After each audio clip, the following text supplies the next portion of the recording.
Is this my best side? One guy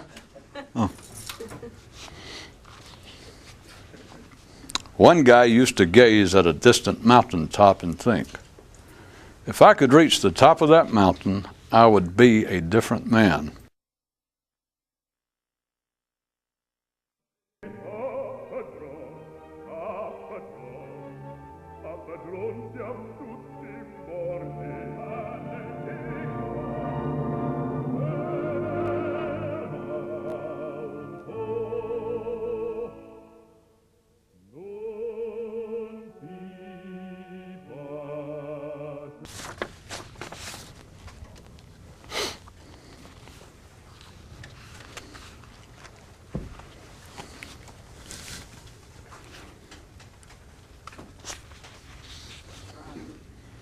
Is this my best side?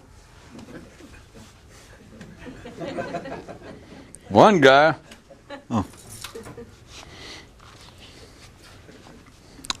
used to gaze at a distant mountaintop and think, if I could reach the top of that mountain, I would be a different man. And after many years of planning and effort, one day he achieved his goal and made it to the top of that distant peak. And sure enough, once there, he was a different man. He was then a man who had no interest in climbing that mountain. And upon being polled, 92.6% of all mystics, living and dead, said they'd just as soon never heard that story. Never mind them. Here's something for you. The way you can be sure you haven't awakened and just haven't noticed it is that there are things that still bother you. Or at least you'll admit that they do. Same thing. An unruly child will never stay home to enjoy the fruits of your labor.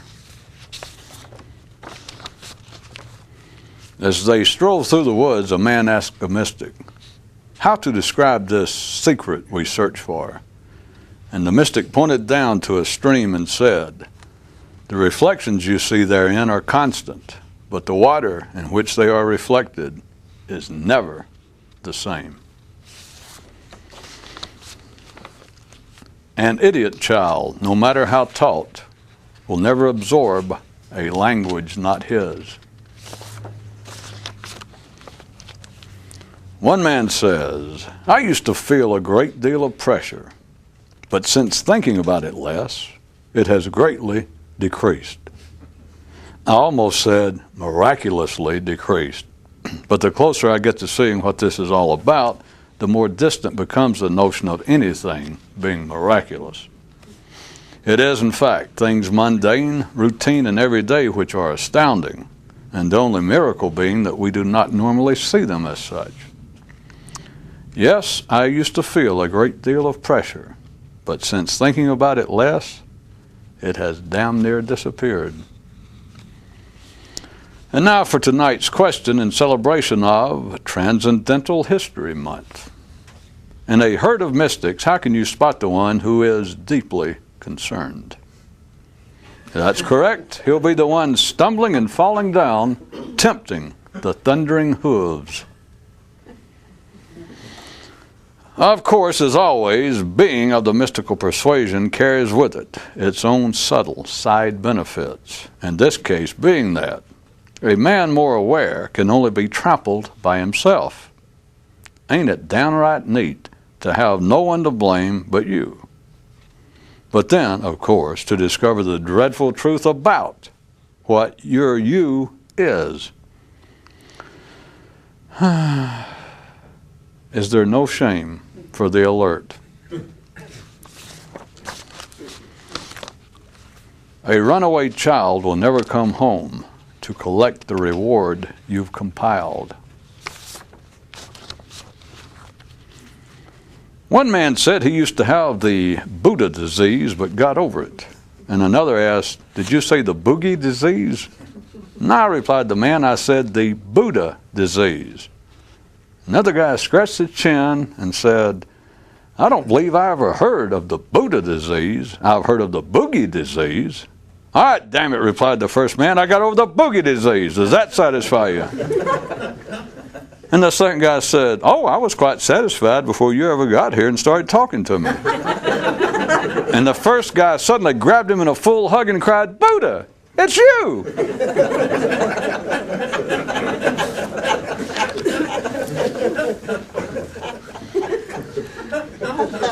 One man said, "You're on my list." Another man said, "I don't have a list." And the first man said, "All right, that's better." One man grew especially weary of his ordinary state of awareness, beginning to think of himself as a pack mule for ghosts. A man asked a mystic, "What do you know about awakening?" "Nothing now," he replied. "You should have asked me before I awakened." Ah, Istanbul, that most beautiful of imaginary cities. But don't be upset. Everything's real from a distance. So, better keep your distance. One man worked for the same company for 40 years, and when his pension arrived, it never arrived. And man, was he relieved. See, he thought he'd reached the end of the line before the train ran out. And a man asked a mystic, "What do you know about freedom?"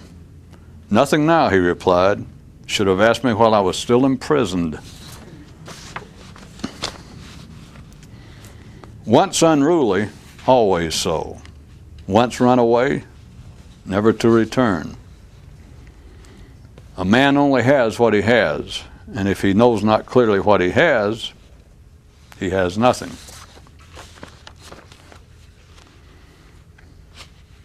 One man says, "After some years of effort, I could subdue the beast while alone in meditation.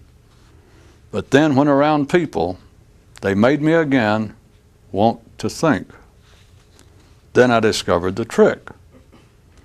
If other people make you want to think, then don't think about other people." It's actually quite simple. Well, you know what I mean. It's quite simple to describe. But hey, ain't it all? End quote. Well, I'm sure we all understand what he was trying to convey. But what he said about it being simple to describe is less than fully telling, in that a man who can, to a comprehensible degree, describe such matters to ordinary ears is like to be taken as quite extraordinary. While among the extraordinary, the distinction twixt descriptions and doing is more pronounced and better understood. And still, what he said is worthy of note. If other people make you want to think, then don't think about other people.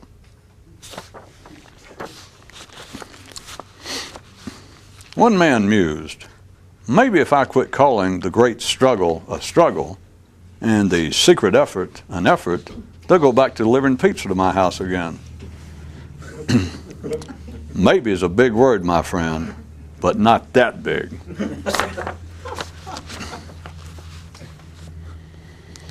An unfaithful child is nothing but grief, and a parent who grieves, a fool in the dark. Man's thought machine atop his other operations. The mind is like a loudmouth, obnoxious, and pretentious passenger riding a bus, and with some question as to whether he actually paid for a ticket.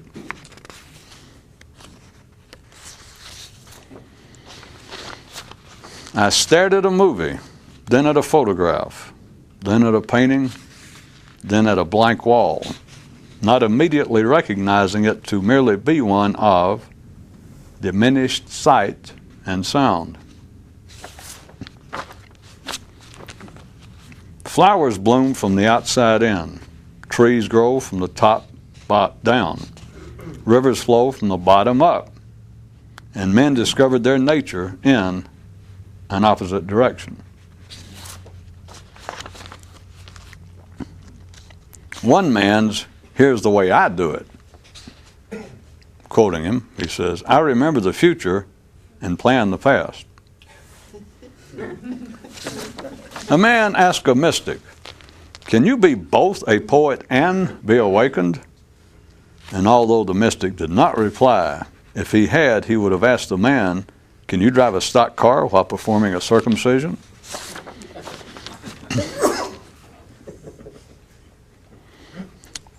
Forget about supernatural circumstances. Everyone who has thoughts is demon-possessed. So, okay then, maybe being liberated is being able to drive in a NASCAR race while performing an exorcism.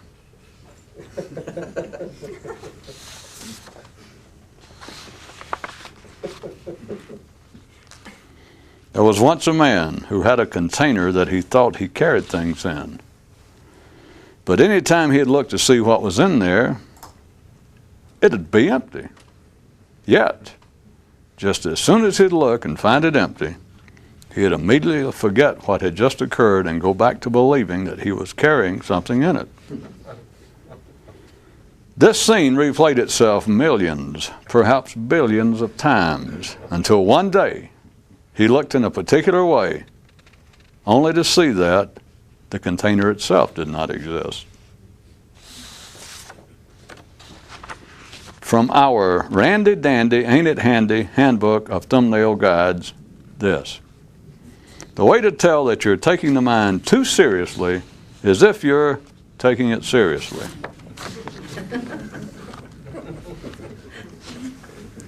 Amen. A man struggling for the awakening, fighting the good fight and getting close, has been described as someone who swallowed a hairball and's got it halfway down.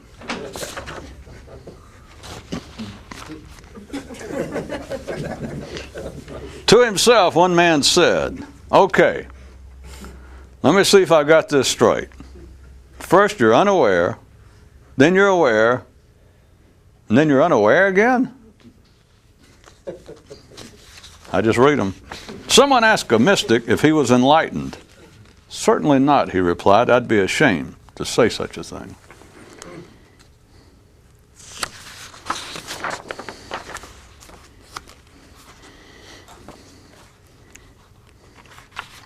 "Okay," said the man, "let me see if I got this straight. First you're unaware, then you're aware, and then you're unaware again?" I thought he just said that. Be clear regarding directions. The way of reason is the way of confusion.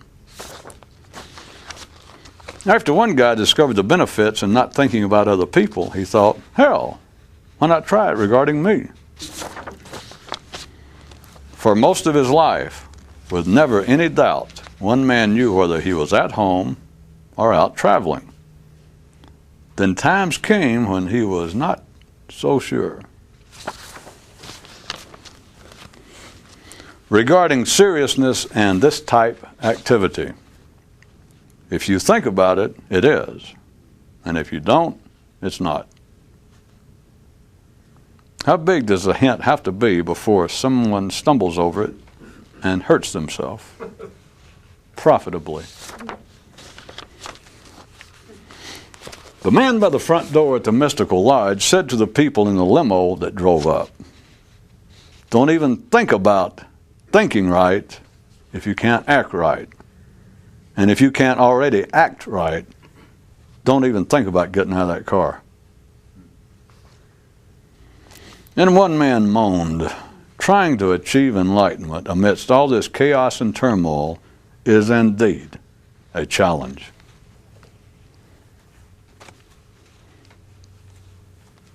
But where else would one even want to try? And that's what I hate about this stuff, added another chap. It always has the last word no matter what you say. It's almost enough to make a man quit saying anything. Oops, didn't mean to say that. Waiter, take that charge off my bill. One man suspected he was getting even closer to the goal when he realized he was having trouble telling the time. One man volunteered to join the army, but only on the condition that he could be in the corps dedicated to cutting off midget ghosts at their ankles. A man asked a mystic, "How is everyday life like meditation?" "Can you talk and meditate at the same time?" he replied. There is no such animal as enlightened information, only enlightened inquiries. And for those of you who, in fact, have benefited from enlightened information, just go along with this, because you know what I mean and you know why I said it.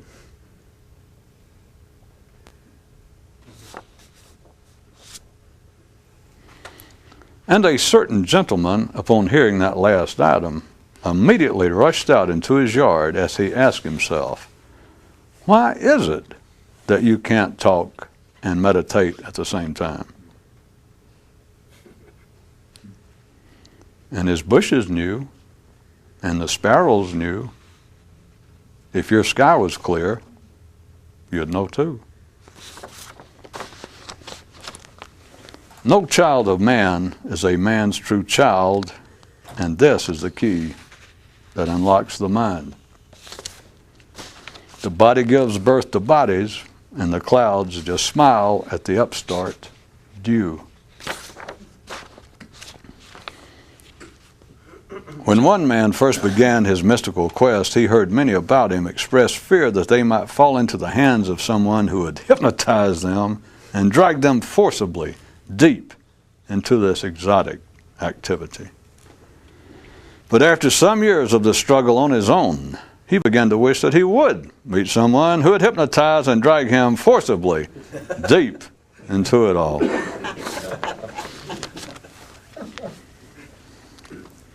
Another proffered definition of a more conscious person is a babysitter who's become indifferent to their responsibilities. Though with no suicidal desires, one man would sometimes think it might be nice to know that you had an illness from which you'd soon be dead. Then perhaps he thought, I could turn loose and start to live. The danger, if you want to call it that, in being intellectually clever is the same as the attraction in being intellectually clever. And one guy says, I don't want to call it that. From our health beat. One man used to have these little mini strokes just for fun, until he discovered what real adult fun is all about.